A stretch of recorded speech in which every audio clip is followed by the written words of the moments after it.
Dire team ban. Alright, third time's a charm.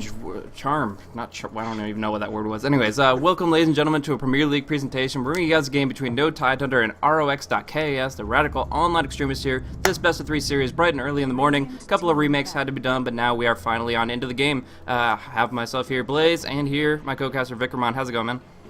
It's going pretty well, Blaze. Not too early for me. I've actually been up for about 5-6 hours already. But it should be interesting. These are two hot teams, basically. RoX, they're just getting better and better. We saw them actually take out VP in a series in the Premier League yesterday, which was actually quite remarkable. There were some weird choices made by both teams, of course. But still, the last game, pretty much straight up, just two strategies clashing with each other.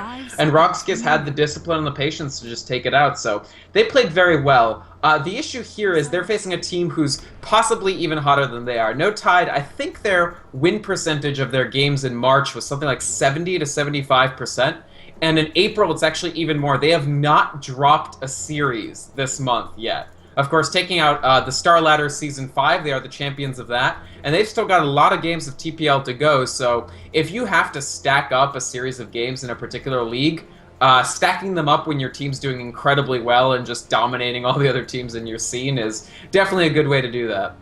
Yeah, obviously not intended there, but that's just the way it worked out with the postpones, whether of their own wildcard usage or that of their opponents. But either way, they have plenty of games this week, but they just get to kind of flex their esports muscles there as they proceed on through to try to move on into a playoff bubble. Now, it's a pretty close race right now. The rankings especially for vying for that 4th position, is actually pretty tight-knit, but No Tidehunter has the most improbability, like I don't know, that's not the right word. It's the most it's the hardest to predict. It's the most unpredictable individual there because I don't necessarily have many wins themselves, but they still have 3 games to go. So plenty of opportunity to move on up, and I definitely could see them slotting this playoff slot, but this is going to be the first match for them to start that road. Right. I mean, No Tide have 2 losses, so they're 3-2, and they've got so that means that they have 4 more games to play. And I could easily see them taking all 4. I mean, not all those are easy games. Even RoX is not really a pushover at the moment because they are doing so well. But, I mean, there's a lot of room for them to grow. And there's teams right now, the 4th team right now is Dignitas, and they have 4 losses. So No Tide, all they have to do to sort of be even with Dignitas is to win 2 of their next 4. Yep.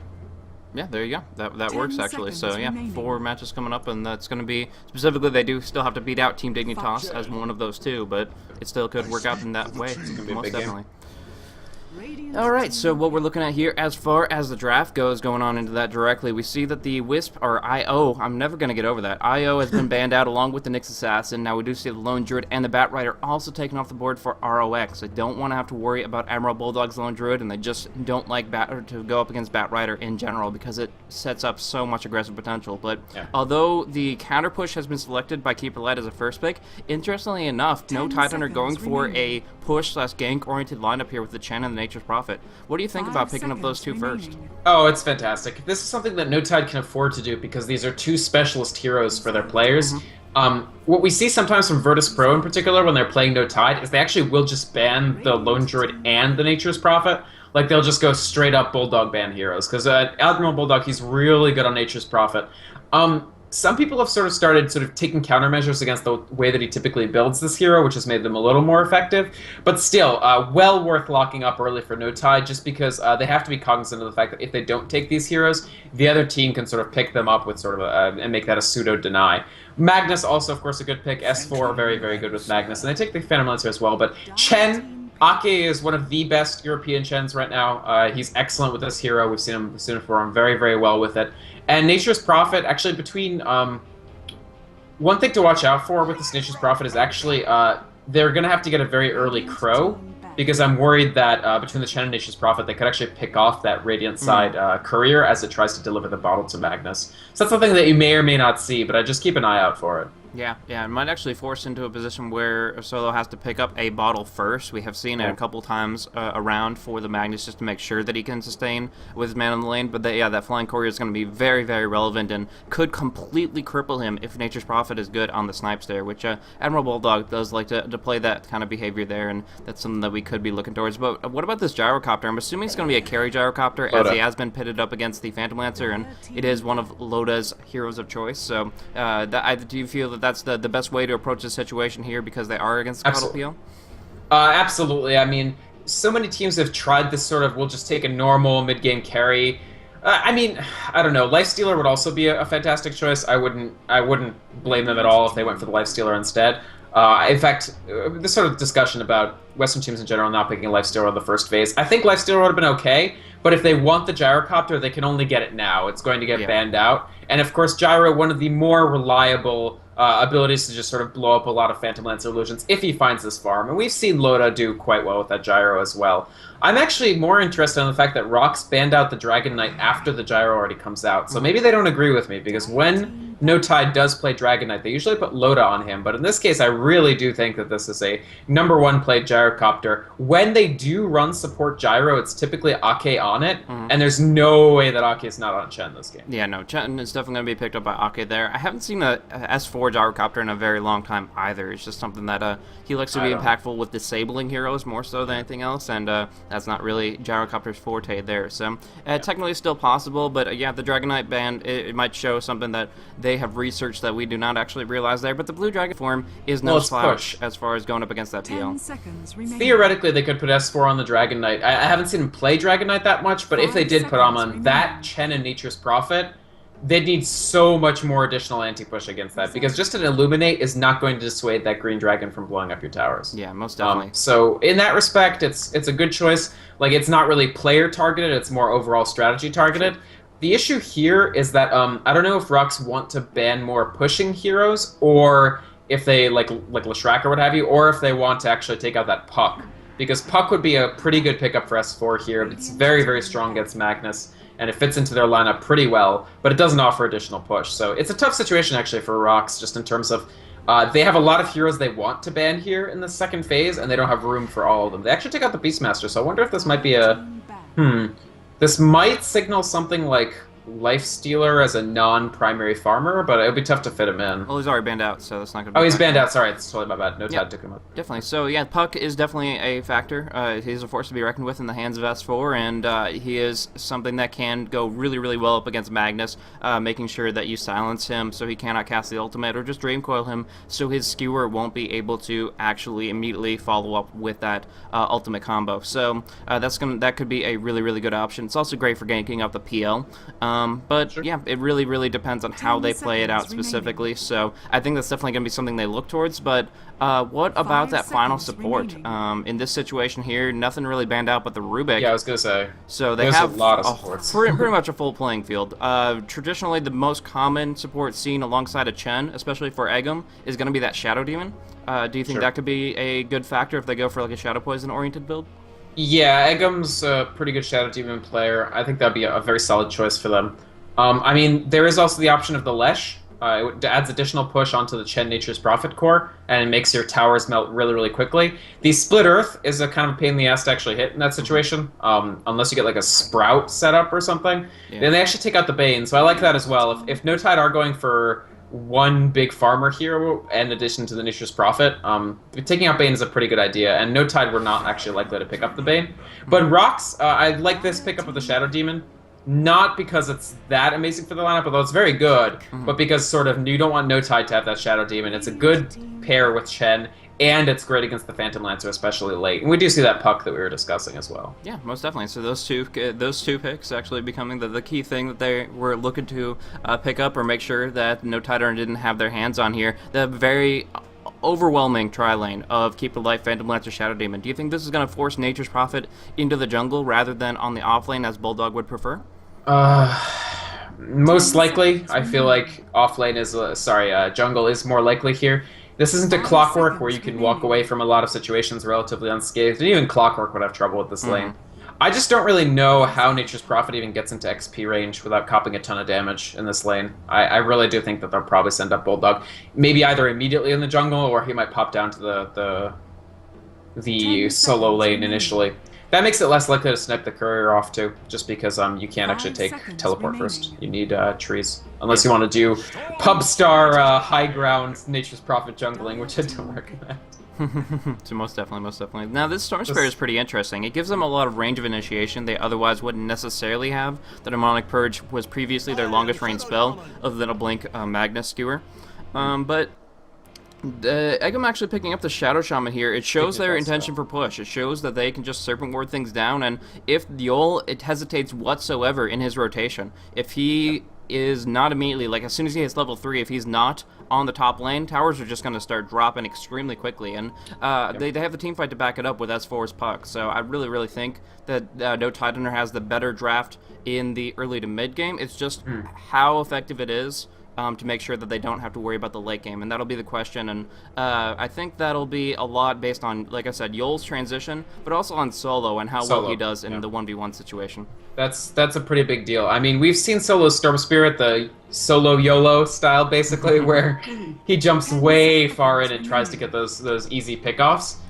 I don't know that it'll be so easy against No Tidehunter, because they have pretty good counter-initiation potential from the Puck. They can teleport people over like Storm Spirit and deal with it.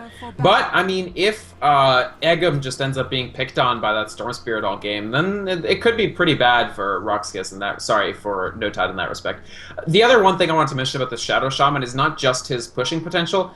Shadow Shaman is one of the single best pairs for a Gyrocopter early on in the lane, because Shackle lasts so dang long, even at level 1, that it basically ensures a Gyrocopter can get like 1.5 rocket barrages off. This is what Dignitas does. They really like the Shadow Shaman as a pair for Aoi 2000 on the Gyrocopter, and I think it's a good thing for NTH to adopt too. It's a really good support for a Gyrocopter to have. Like, it with a dual lane, like Gyro, Shadow Shaman, and occasional Chen help, you have all the punch in terms of keeping people in the same place of a triple lane, basically. Just because Shackle lasts so long. Like, Shackle is almost... Shackle plus, like, rank 1 Hex is almost as long as that, like, Fabled Disruption, like, Leshrac Split Earth combo. Now, if Magnus is going for the off lane, he does have the potential to skewer during the timing of that Shackles. I think it will stretch it out to its maximum extent, so he will get some distance there. But it may or may not be enough here. It's going to be very difficult for him, and the alias of Dread is Bread, and he is going to have to be playing very carefully. He actually was running this all day yesterday, and I've adopted it as a little bit of a... I know that's not technically his name, but it's darn fun to say. So Bread for life, IMO, but we'll have to see. But right now, we actually see some direct contest.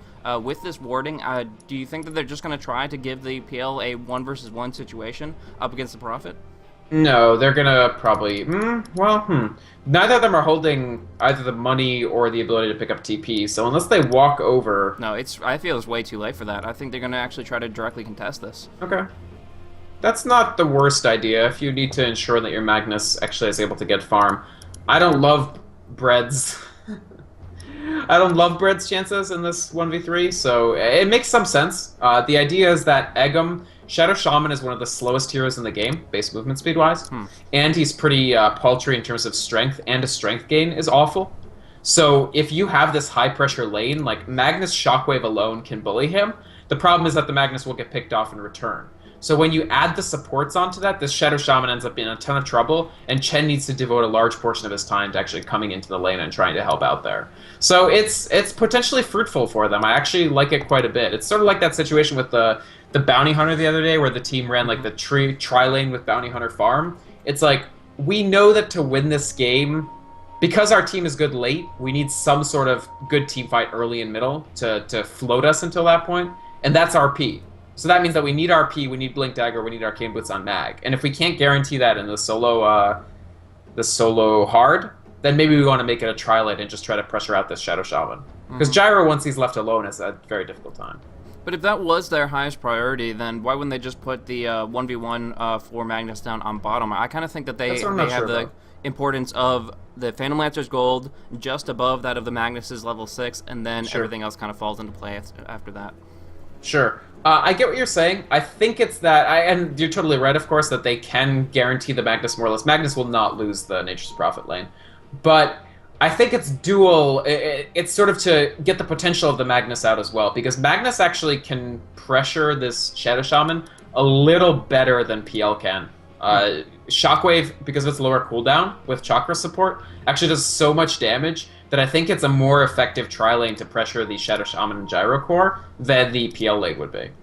Fair enough, fair enough. And that will be, if they can shut down, if they can get maybe a first blood or something like that on the Shadow Shaman or onto Loda, it can actually really, really screw them over as far as getting the early levels to start that push momentum going. And if No Titanheart never gets going, this isn't a lineup that's going to work into the late game, because Loda really needs that farm, and it's going to be based around specifically bringing down towers very, very quickly. But one thing Ake has said in the interviews that I've had with him is that he actually thinks that a 2.5 lane is stronger than a tri lane in the right situation. So he hasn't had any of his jungle camps blocked off, and therefore he has pretty much to pick the litter for the neutrals. He just has to get some decent spawns here. So assuming he gets a gank-oriented neutral, I think that they can actually pretty directly contest this, especially with Aegon playing such a powerful hero as far as disabling and damage output. Chen is pretty, and Aki is so good with Chen as well, but what they are going for right now is first blood. They are hidden right now completely. Yeah. But the longer this happens, the more No Tide are going to smell something funny, because it's like, huh, this PL doesn't have anybody down here. Sure. That's a big factor going on into it. I mean, yeah, Bread's going to get some solo experience for right now. That's definitely going to help them out in both respects. This is pretty much the best of both worlds for them right now. They know that they want the PL to have gold farm. They want the Magnus to have experience farm. They're really getting both of those 100%. But No Titanheart really has to know what's up at this stage, and even if they start pressuring things, they're going to have to be worrying about those level 1 supports up on the top lane that can accomplish a lot in those interactions. Yeah, No Tide didn't bite, and actually smart to do the solo pull there. It gets Egum actually all the way up to his level 2A, and it pulls the lane back enough that the supports couldn't wait anymore, and they were just like, okay, fine, you got us. So they come out of the first blood area. That early pull actually brought the lane so far back that there was no way that a first blood could actually be achieved, because Loda was not going out from under that tower. So Chen going to be picking up this Centaur here, and this is exactly what they're looking for. They actually pick up the smoke already. Going in for the Storm Spirit here, they're going to go for maybe a flank to the west, and then come around the river. But that's going to put them in a great spot. They start off with the Shackles, they follow up with the Clap, and yeah, they are underneath the Sentry Ward, so it is good Sentry Ward placement. But Solo is actually not falling back until the creeps actually start going away. So going down the river, he's going to take a lot of auto attacks from S4 here. Might die to that alone. He's going to actually salve on out of it, so he will be able to survive. But no, the last hit is enough damage. S4 doing enough with just the right clicks here. Not the best play, but just with his allies, they forced him to a position where the salve wasn't enough, and that right click damage a little bit too strong right here. Yeah, tough situation. I wonder if Solo would have been better off like trying to travel north, but I don't know. I think it was just messed up either way. He started too far up in the lane once they walked over the Sentry Ward for him to have any chance of getting out, really. Very, very difficult situation. Good Sentry Ward usage. I'm not sure if they were just trying to get rid of a lane ward or if they were really worried of that early smoke. Either way, they diffused the situation to an extent, but it just didn't react fast enough. The creeps saw them coming before he did, so that's just not a situation you want to be in here. We do see a transition, though. We see that since the pressure has kind of come out to the mid and bottom lanes, that one of the supports has gone down in bottom. Yol definitely feels he needs to stay up top for that Illuminate, continuous spam on out, make sure the push isn't a factor. But it's going to be easier said than done with no HP regen up against Lotus Flat Cannon here. Meanwhile, down on bottom lane, that is going to be a 2 versus 1 up against Admiral Bulldog, but that's a situation he can survive. That's a situation that he can either micro and manage it that way, or just stay in the right range where he can get some dedicated experience. But perhaps he feels differently, canceling out his TP. Sorry, by the way, Solo got picked off again, the man. Yeah, the pressure coming out there, the Shackles do lock onto Solo, so just finding that opportunity, and I guess, yeah, the Admiral Bulldog was looking for making sure they could clean up that last hit if they needed to. Yeah, I actually think Bulldog's having a pretty good game so far. Actually, big damage coming in from Bulldog, and from Ake, Yol has no chance at all, but they do get the skewer off on Red, but with this rocket about to connect, that is going to be a second kill. 4 for 0 in favor of No Tidehunter here, with 2 kills on the Storm Spirit mid, and now 2 kills on the top lane. Really nice. Good rotation from Bulldog. The Sprout was actually excellent. I think he caught the end of the skewer rather than the beginning. And Ake, again, the block with the Centaur, the stun, and Yul just taking too much damage. I don't know if this dual lane I don't actually love this dual lane configuration. It falls into that sort of 2-1-2 trap where you lose the 2v3 and you don't win the 2v1.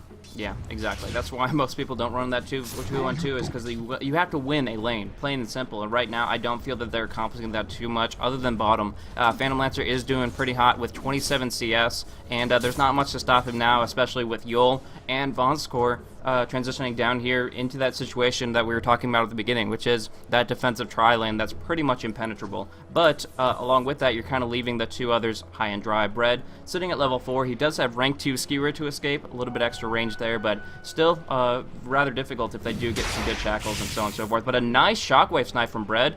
Does get a double snipe on some neutral creeps, but meanwhile mid lane the rampage continues with a haste room picked up by S4. They find their opportunity to bring him down once again. This is why they sentried, by the way. They actually were fairly confident that NTH were going to target solo. The problem is they knew that, and they still can't do anything about it. Drink Roll's on cooldown, so S4 won't be able to get Bread unless he blocks him up perfectly. The silence negates the steer for some time, but the neutral creeps from Chen just can't get in range. S4 wants to keep going, though. Gets skewered towards that next tower. Using the phase shift already, he's gonna fall. Big mistake. Coming out of S4 here, a little bit in over his head, down by that tier 2. It's okay. I mean, S4 is 6 to Solo's 5, and he's been part of a substantial number of kills, so it was a mistake. It was irrational exuberance, as it were, but not a huge deal. They already sort of have to realize the fact that Dread was going to hit 6 sooner or later, just because RoX.KIS spent a lot of resources to guarantee that he would hit level 6. I mean, it was a tri-lane at the beginning, basically. So no Tide, that was going to happen either way. And the main thing is just to make sure that they keep Solo down, which they've been doing a pretty great job of so far. He has, what, 2 deaths? 3 deaths? 3 deaths. Solo kind of off in the jungle right now, has his bottle, so he can kind of do this relatively efficiently, but it's going to take some time, and slowing himself down, he really just wants to get that ball lightning in a safe and effective regard. He actually just needs to kill like the two smaller creeps to get it, and once he has ball lightning, he's perfectly fine, but in this situation here, it's just taking its toll where it's very delayed. 6 minutes for 6 levels at the mid lane is very far behind, and comparatively speaking, Puck is doing so much better. Nice pick up by Bread, though. He has a lot of potential here. They don't actually see, so I don't think No Tide know that that was an invis room. They might smell something when Vonskor just walks up to them, but still. By then it feels like it's too late. If they can get the right position, you can literally just walk up and RP, and Admiral Bulldog can get locked down pretty hardcore there, following up with good timing of the disruption. They definitely can bring him down, no problem at all in this position here. They did just use the Arcane Boots, so as far as spell uses, they only have 2 available. They can go for a Skewer or a Shockwave, but not both. But it still seems like it's enough to bring him from 100 to 0 in this position here. So if they commit the RP. Sorry, go ahead. If they commit the RP, they're going to be good here, but they're biding their time, waiting for one more to try to transition in, or Admiral Bulldog to step a little bit too far forward, going in for this last hit here. This is the timing. Bread goes on in, but instead misses his cure completely, and again, he only had 2 spells. Gets sprouted in under the tower. Solo jumped on in to break him out with the ball lightning and a defensive disruption just to make sure. So actually pulling him out of a bad spot. Really good. That defensive disruption was actually a huge deal because Wrath of Nature was coming through just as he was disrupted. Otherwise, he would have taken the full Wrath of Nature damage. So really good defensive possession. Vonskor has been playing some great Shadow Demon, actually. We've seen some really strong Shadow Demon. Like, RoX.KIS versus VP, game 1 yesterday. He, didn't die for 35 minutes on Shadow Demon, which is no joke. It's not an easy thing to do. You die a lot as Shadow Demon. It's just life. Yeah, most definitely. He's very survivable, knows when to be in the right place at the right time as well, just using his skills very effectively to keep his team alive as a whole. You almost got to attribute negative deaths to him in those kind of situations. We do see S4 taking a huge amount of damage with this Illuminate and the Lance, and he's going to jaunt away immediately. He will be able to get on out of here, but on such low life, will be able to bottle and phase, and he does get out, but getting that kind of harassment, he can't take that too many times over. No, I mean, but it's okay, honestly. I don't really mind this S4 Admiral situation. Bulldog all over the place here, and sorry guys, again, it is pretty bright and early for me. I've been only up for about an hour, so it is a little bit behind here, but Admiral Bulldog does pick up the Magnus up on top lane. Well. He's just copying a lot of Illuminate harassment, but this Puck, because of his phase shift, and because of the fact that S4 is really good with phase shift, he's going to be dodging a lot of damage.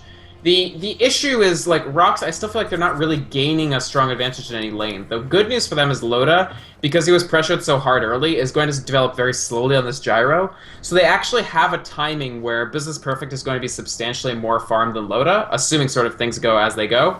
And so they're not, NTH will lack for anti-push. Like, they have good push, but they actually don't have fantastic anti-push. Bread might be in trouble again, though. Another situation. Loda can just pop off one cooldown, but Solo's actually the one to initiate here, and a lot of damage will be coming out. Probably forcing the hand of God, but no time with that beautiful RP. Ake pops it on himself, but it's not going to change that situation there. So actually getting 2 kills, really, really good RP from Bread. Stopping the hand of God from the Chen, and making sure they can net both those kills. Yeah, I mean, good RP, honestly, and good timing from Solo to come in there. That's finally, like, the first kills that he's actually participated in this game, and they need the Storm Spirit to contribute. The other thing is, even though NTH have put a ton of pressure on Solo, he's found decent farm. Like, in terms of, he's only slightly behind S4 for how much gold he's actually earning.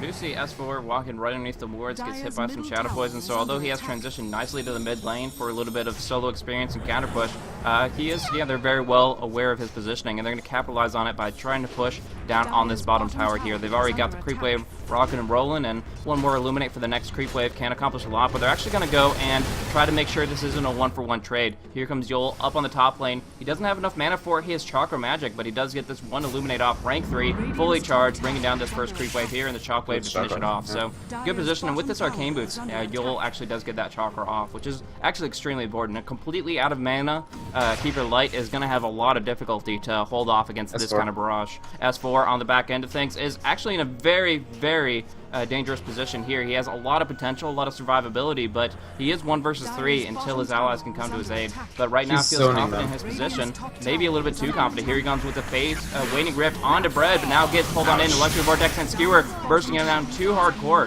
The tier 1 tower taking a lot of damage with the Serpent Warns dropped on down, but the fortification does pop to delay that a little bit here. Solo just beating down all these Serpent Wards, but he does take so much damage, he has to fall back, and I believe this tower will fall to the Dire here. Nice attempt for the deny, but Loda picks it up, and even doing some flanking and harassment to push Fonz off the lane.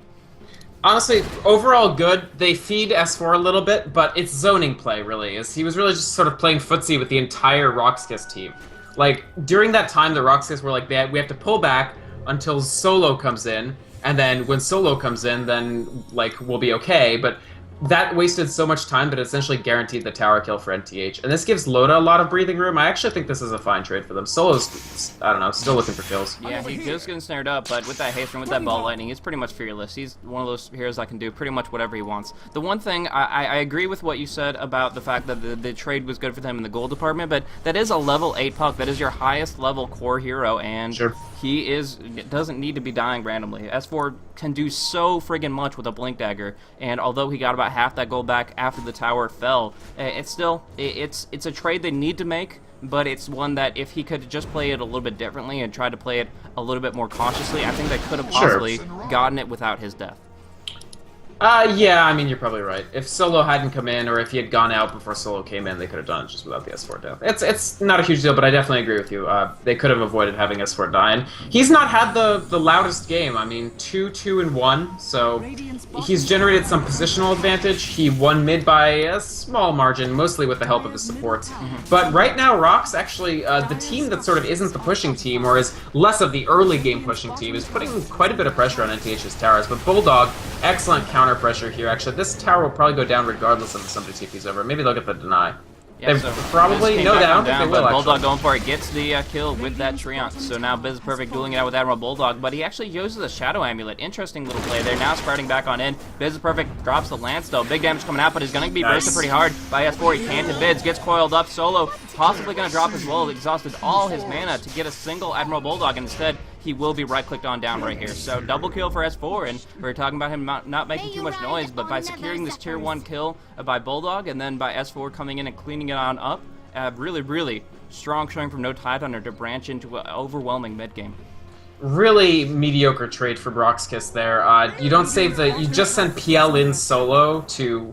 solo. You send PL and solo, but initially you sent PL in solo to try to defend the tower against Bulldog, who's still going to get... they might get a score here, but still. They lose the PL and the Storm Spear, which are their two most farmed heroes. They lose the tower, they lose the tier 2 tower because they don't have their core heroes to defend just taking it. off Keeper Light outright. Good movement there. Thought he needed to get some shock, but even if Agam couldn't get it off, they still get the tower, and they bring it down for now they will be able to put out more pressure across the lanes. We do see that Gyrocopter was able to get a solo kill on the Magnus, pincering him in with the help of Admiral Bulldog and that Shadow Blade. So good maneuver there, but one thing to keep in mind is Magnus was able to purchase his Blink Dagger right before that happened. Got to the side shop with presumably a skewer, and he does have that Blink attack, so not too much loss for him, but they are gradually losing a lot of ground. That tier 2 fell, they lost the Keeper Light once again, and that pressure just keeps on coming out from No Tide, and we're going to have to see some big Blink RPs if that's going to be changed anytime soon. Well, I mean, they have the Blink, so they can do the Blink RPs. They will need them, no question about it. This tier 2, tier 1, tier 2, like this entire exchange is incredibly costly for RoX.KIS. Like, even not talking about the numbers, although the numbers will look really bad, like, yeah, it's about... In those 2 minutes, their position went from essentially even, numbers-wise, to about 3k behind on XP, on gold, about 5k behind on XP. So, A, it's bad just looking at it, and B, it's bad strategically. No Tide now have this forward ward. They don't need to worry about these towers at all. This safe lane becomes harder to farm for Phantom Lancer. We know that No Tide can jump on him. Like, they have a pretty good jump on him lineup. And even if Solo responds, this is the thing with that fight. Solo came in to respond, but NTH still have here. A lot of damage for Solo, but the Hex does come out, and S4 jumping on it with that Waning and Coil, but here comes Bread, dropping a double Dream Coil, bringing down one, looking for S4 as well. We do see on the front end, Load Edition out a ton of damage. Yule will be dropped down with a Black Hand damage. Right away on Business Perfect, nice Centaur Clap, and the high roll of the Test of Faith. S4 still playing around with Bread, won't be able to burst him down in time. He does TP away, but his allies took a pounding there, and they're going to look for Roche as a result. Yep. It's surprising that S4 actually lived there, but it was mainly the haste rune and some good phase shifts that kept it alive, because Solo and Dread were trying to turn it back around on him. So good RP, but I don't feel like I'm trusting the YOLO Solo in this game. Like, he's just sort of going in, and he's copping some CC, which is fine. Like, you can sort of cop. One thing that you can do as an initiator is ensure that people are hitting you so they don't hit the main hero. But he kind of is the main hero right now. Like, obviously Business Perfect is doing important damage, but he doesn't even have Diffusal yet. Actually, how do you pick off S4? Solo just kept on going with a full mana ball, landing S4 in a bad spot, took too much damage there, so they are down one. As far as vision goes, they have an idea that everybody went east. They might just take the tier 1 for their troubles here, but they really need to start looking at this Roche. It's dropping so darn quick, 1300, and they go for the ball lighting on in. Hand of God does come out. Eggum pretty much just being the wall here, but they do actually get the skewer off. The snatch of Magnus. He picks up that Aegis. He doesn't have his RP though, so he will die twice. So many neutrals, so many mass serpent hordes. So he did to steal the Aegis away from Loda, but he pays for it with his life. So good Aegis steal, but nothing tremendously special. I just trashed YOLO Solo, and he managed to actually get a solo kill on S4. But in the last team fight, I feel like him not being part of it because he just got immediately dumped on was a big factor. Yeah, one thing I gotta say about that Roche kill is that I felt they could have played a little bit differently, No Tidehunter, with the fact that they could have actually Test of Faith back the Nature's Prophet, and then he could have just used his global teleport to jump right back onto the pit. He was really low HP and mana, so I understand why he didn't participate, but if they had just refreshed him, it would have been down so much faster, especially with those treants that he summons. He did want to do a little bit of counter push down on bottom, so they did get that accomplished, but I feel a Aegis on Loda might be a little bit better for them.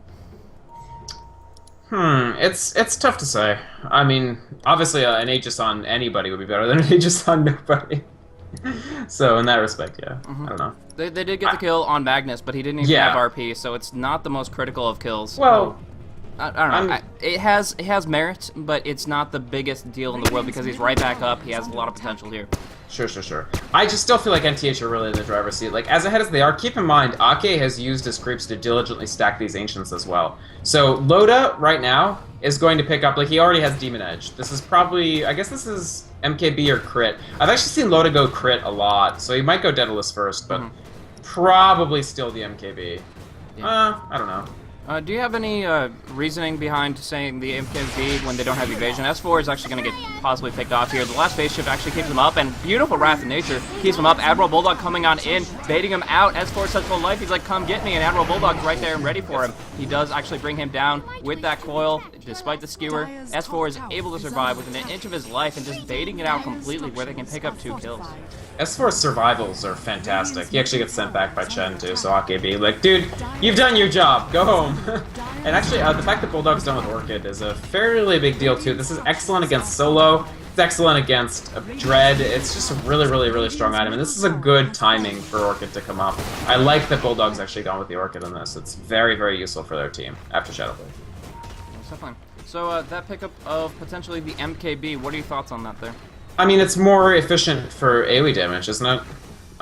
It gives you more. It does have slightly more raw right-click damage there, so kind of a flat cannon versus a single target potential. Testifade coming out from Loda, so it's for Loda, so he's going to be sent right back on in, just in case Solo wanted a piece of him there. They didn't want to have to deal with it, but other than that, how's this Phantom Lancer competing? We do see 9,200 up on Loda. He's gotten tower last hits. He's gotten plenty of ancient stack kills. Now we're looking at him actually over top 9,200 net worth versus the 6,800, 6,900 of Biz is Perfect. I think that's a very, very substantial difference for this stage in the game. Yeah, I actually don't think Biz is Perfect is doing that badly. The issue is like stuff like the supports being 2 and 3 levels, actually 4 and 3 levels behind NTH's supports. NTH's amazing map control and the vision, like they know literally everything that RoX is doing. Just there's nothing that RoX is doing that is not within NTH's purview. Like, and they have the levels, they have the net worth, like they're building up. Orchid is a pretty consequential item. I just don't think Buzz has what it takes at this point.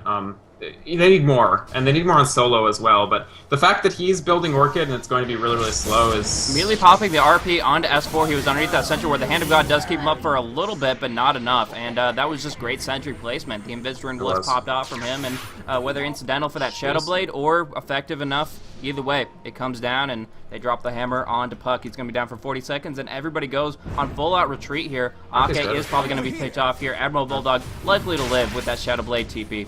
So yeah, Ake does take a fall, and there's really nothing more to say about it. This was a full-on pickoff because S4 got caught with his pants down. Just straight up, he was in the lane, he was ready to rock and roll, and then suddenly, big reverse polarity right in his face. Yeah, I mean, RoX.KIS, I feel like NTH may have, maybe I and NTH both overestimated the amount of control that they had of the game. I mean, they were kind of split up there, and they really didn't know that there was a sentry there, for instance. That's the second or third time the RoX.KIS have had a really good sentry. And did, I think Bulldog just orchided a creep as well, which is kind of unfortunate. Yeah, that would be. I didn't actually catch that myself, but either way.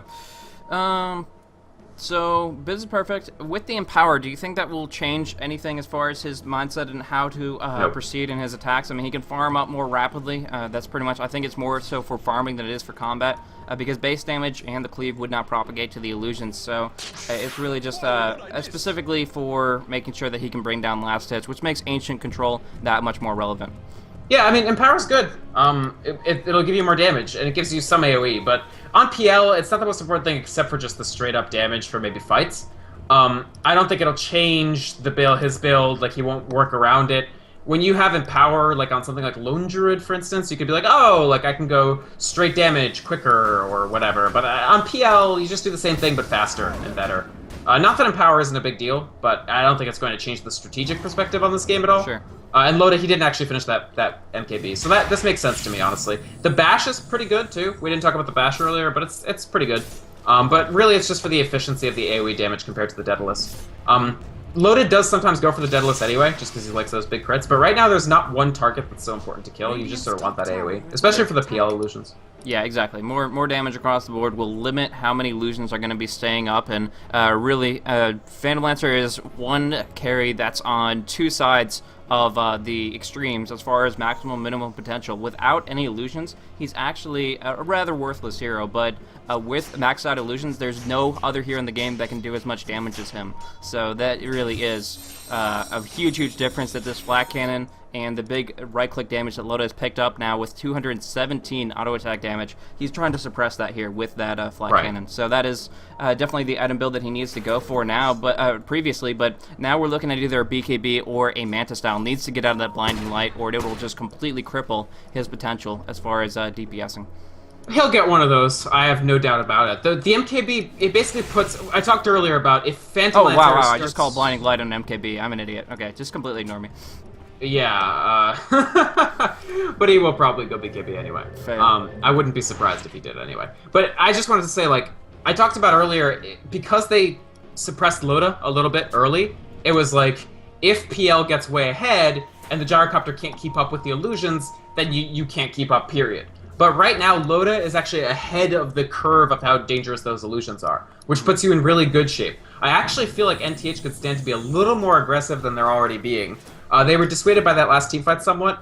Maybe they'll wait. Actually, we do see Helm of the Dom up on Loda as well. This will give them additional ancient stacks, another Chen creep for the Chen army. This is actually a pretty good pushing composition. 1 Stunner and 3 Dark Trolls. Yeah, actually extremely powerful with that. So many summons, so much potential there, and the great aura to boot with The that. Data Illuminate, though. Yeah, I mean, it's always going to be a solid counter push, but it's something that they can work through here. They have a mechanism, not the pipe, but they'll be... Actually, do you think they're even going to bother working towards that long term?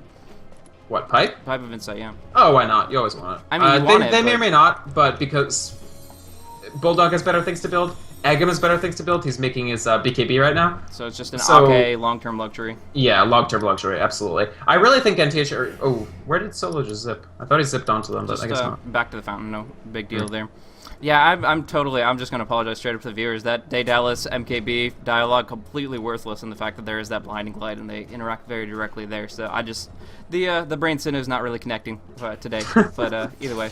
It's a great pickup in that regard because you don't have to worry about that big damage reduction with that blinding light. So dishing out that continuously, and of course providing great raw stats for a gyrocopter. I mean, you can just see him incinerating the top creep wave along with the illusions of Phantom Lancer. Not an issue whatsoever. And PL looks to be going for either, he actually could just be casual Yasha for a while, and he could opt for that heart because right now he's only sitting on what, +9 strength, and that's pretty limiting for making sure his illusions can stay up in the action.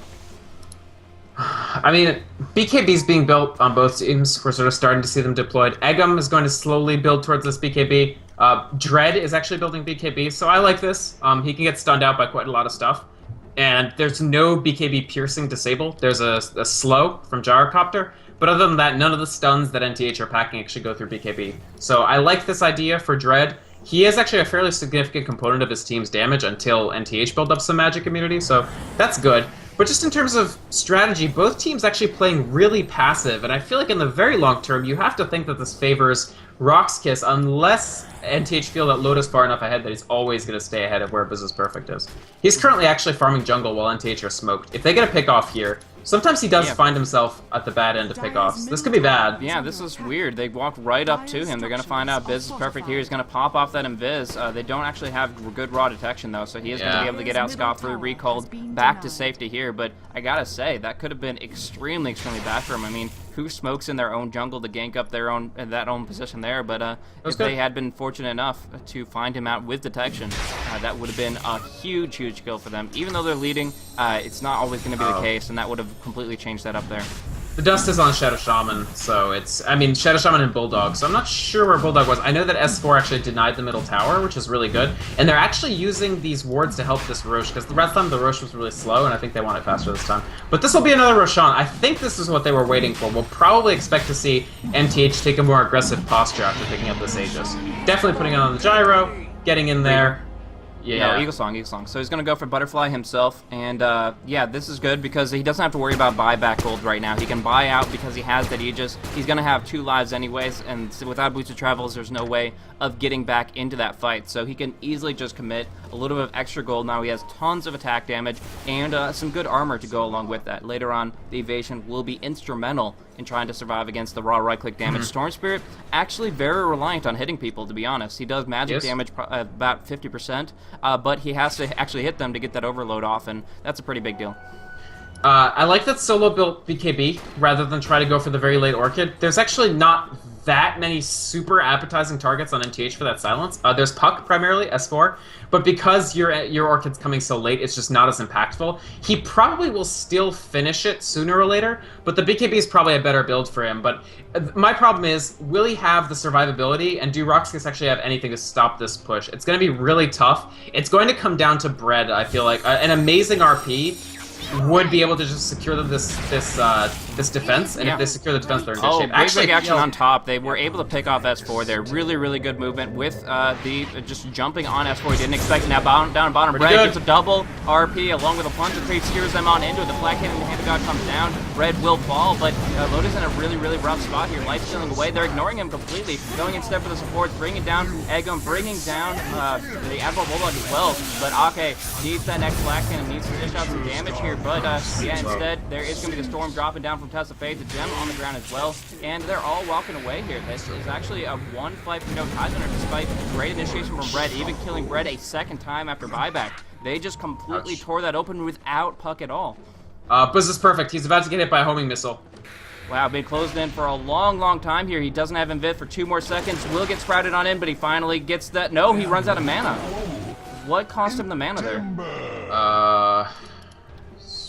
No, I don't think he had the mana. He used Manta, and then he... Oh, he manted, yeah. You're right. The Manta costed the rest of the mana to doppelwalk. I don't think he would have gotten away, even with the doppelwalk, actually, but I'm not sure. I mean, the dust had already been used, so... Oh, I kind of feel like if he had just been able to doppel the T side chop or something, he was trying to Manta out of the Sprout, probably, because you can do that, yeah. But he didn't quite get it. And that would probably be based on not connecting with Admiral Bulldog's items. If he had checked he had no sentries and that he had only just used the dust, I think that would have been a different judgment call.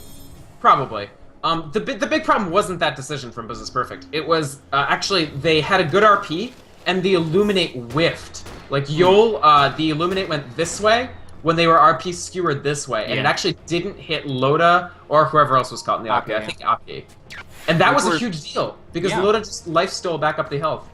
And along with that, those were the 2 heroes that survived throughout all that. Those were the 2 heroes that survived with a little bit of life left on both of them, and that was the biggest deal. They were the ones who were able to clean it up. And you underestimate some damage from Chen, but he's got so many creeps. He's got that high roll of Test of Faith. He was able to actually add a little bit of burst, and of course, Gyrocopter doing so much work in that team fight, not even losing his Aegis. And although they don't take any permanent advantages through the towers or the racks, they are feeling very, very confident about their next engagement. I mean, if they were waiting to push, which they were waiting to do their big push until after they had Aegis. If you still have the Aegis, there is absolutely nothing stopping you from doing the big push again. And actually, interestingly, Eggum's almost up to his BKB, which is going to be a pretty big deal as well. He will be able to CC so much more and survive so much longer. Most definitely. Good continuous counter push coming out from that Illuminate that will be able to hit on maybe Ake here, but actually not connecting on anybody at all. Just a little bit too cautious. The Tornado giving some vision. They don't want to be caught out of position, but that might not be an option for them. But S4 in a really bad spot. He popped out the sheep, popped out the coil, but he does barely phase shift out to survive. He gets smacked up. Will be able to get on out of there. Solo jumping on all over the place. Dishing out a lot of damage, but on the front line, Loda doing the most here. Just pretty much uncontested with that call down flat cannon. There's nothing they can do to survive this. He's just gotten so much farm. He's sitting at a 650 GPM. That's a net worth of 19k, and he's just putting using those items in fully. Solo doing his little iconic little jump back and forth, trying to push them out of the base gradually by resolving his entire mana pool to ball lightning in and out, falling out of control. But Loda seems overwhelming right now. It's just not nearly enough damage at this point, the ball lightning. Like, he's just tickling them with this. Yeah. And, huge thing, like I said, they can't defend unless they get a great RP. They didn't even get a bad RP, they got no RP. Yeah. Dread just got completely shut down, and so, with no RP, they can't do anything. Yeah, YOLO Chiefs Solo, coming out onto Solo, and that's going to be enough to bring him down. The Ether Shock actually brings down Business Perfect pretty hardcore, so the illusions are going to be on low HP, but it's not enough to cause them grief until after the fact. So they do lose a couple heroes, but in the end, it is going to be a nice kill here. Red popping off that RP, but he's going to get bursted down, put into a chicken, put into the ground. Popping off the RP is right. He was doing RSRS Dodo before he actually used it. There you go. Ooh, well, an interesting game. Not exactly the best commentary by me. Sorry, again, it's just waking up and getting on into it, but I need a cup of coffee for that. But either way, interesting match by them, and really just S4 making sure the Magnus can't get what he wants done, and along with that, of course, Loda using his farm very effectively here. I mean, he's got a freaking MKB, Dominator Drum, and a Butterfly, and using it perfectly. They didn't get enough farm on that Phantom Lancer. Again, the HP issue. He picked up a Manta style that gives you, I believe, like 10 to 15 bonus, I think it's 10. But either way, it's not enough, and his illusions just die so darn quickly. Yeah, No Tide mitigated the issues that they would have had early with the try versus try. Like, especially that clever pulling early. Like, as soon as they figured out something was up and they avoided the first blood, RoX.KIS's goals for that try versus try were already, like, somewhat shot. Like, the one goal of getting the Magnus farm was still okay, but the goal of, like, let's get the first blood and keep Loda down was not. So Loda didn't get great farm early, but as soon as they sort of turned it around with those mid-game engagements, some questionable decisions by RoX.KIS too, like, the thing is, if you have a late game lineup like that, like you need the Phantom Lancer and the Storm Spirit to both be pretty big, your margin for error is pretty thin early on, and they lost solo 3 times super early, in addition to just losing the entire lane for PL to farm in. Like, when they lost that safe lane, and control of it was essentially ceded for the rest of the game, No Tide would have had to start making some serious mistakes to not win, and they didn't make any serious mistakes, because they're not really in a mistakes-making mood right now, just in terms of how they're doing as a team. Yeah, very, very well performed. A little bit of overaggression sometimes from S4, but that kind of mentality where he wants to go in, pretty much no regard for his own safety, just wants to get those disables off, is what won them multiple fights, knocking out the Magnus. So I think it was really, really smooth play there, and in general, across the board, the team did very, very well. The laning was a little bit weird for RoX.KIS, and it took them some time to find the groove that we expected from them. They did. I liked the attempt on top lane, but as soon as it didn't start working out, it ended up being just a lot of wasted time. So that is it. No Tide Hunter takes it pretty effectively. 29-13 is the end kill score at 32 minutes here. So we're going to go on to Game 2 of this best of 3 series, see what these two teams have in store for us for this next round here. But thanks for tuning in, guys. This is Blaze. You can check me out at twitter.com/blazecasting. Like I said, not my best cast, but plenty more to come that will be a lot better than that. Either way, and for you, Vic? Just Vikromond, VYKROMOND, basically wherever you find my name. I am going to have to leave you, though, Blaze. I'm really sorry. You're just going to have to do solo Sleepy Cast. Oh, this will be fun. This will be fun. Sorry, buddy. I might be back, but I might not be. Sorry. Okay. Business calls. Anyways, thank you guys so much for tuning in. Going on to the next game in just a few minutes.